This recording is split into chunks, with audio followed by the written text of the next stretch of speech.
What's up, lad? Today we're going to cook Bicolano's most famous dish, which is Bicol Express. Here's the recipes. The recipes will be shown on your screen. First, we're going to heat our pan. After heating our pan, we're going to put some cooking oil. After putting cooking oil, we're going to cook our pork until it starts to go slightly brown.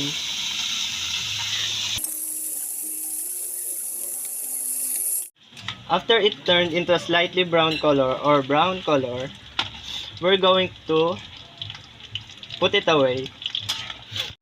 After we have removed the pork, we're going to put onion and garlic.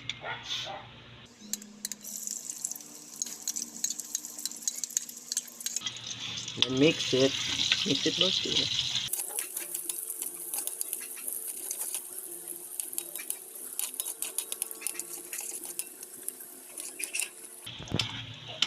We will cook it until the garlic is color brown.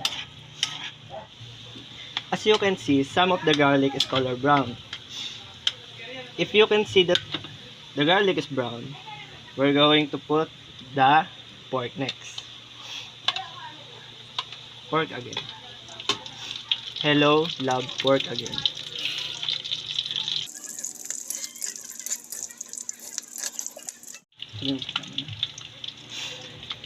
After you have mixed the garlic, onion, and pork, you're going to put the alamang or bagoong.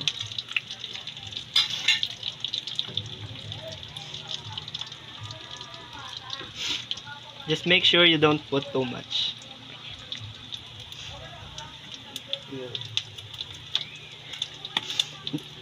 Then mix it evenly. Your food might fight back, but that's just normal.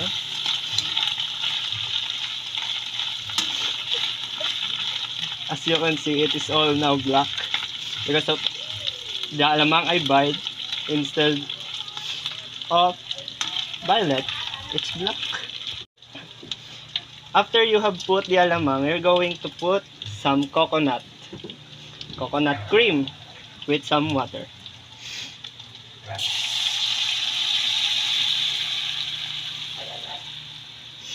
Now that you have put the coconut cream, stir it. After putting coconut cream with water, you're going to put some coconut cream, pure.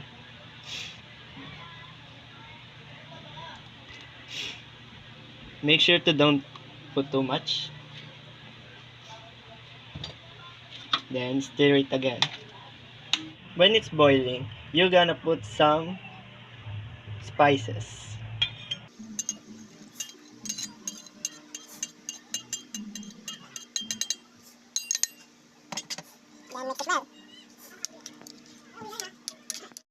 Of course, the spices aren't good if there's no sweetness in it. So we're gonna put some sugars.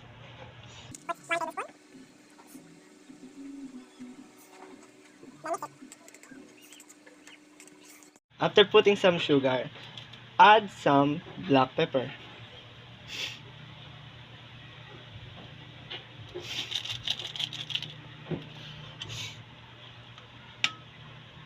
Make sure it's black and not white.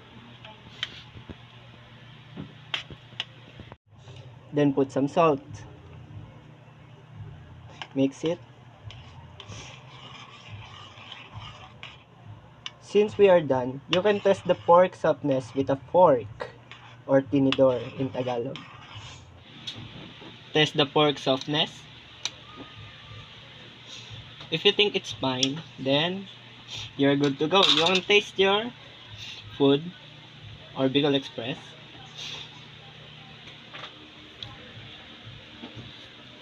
Ang init. Then you're good to go. That's it. That's how you cook Bicol Express. If you like this video, please don't forget to like, subscribe, and comment down below. Goodbye.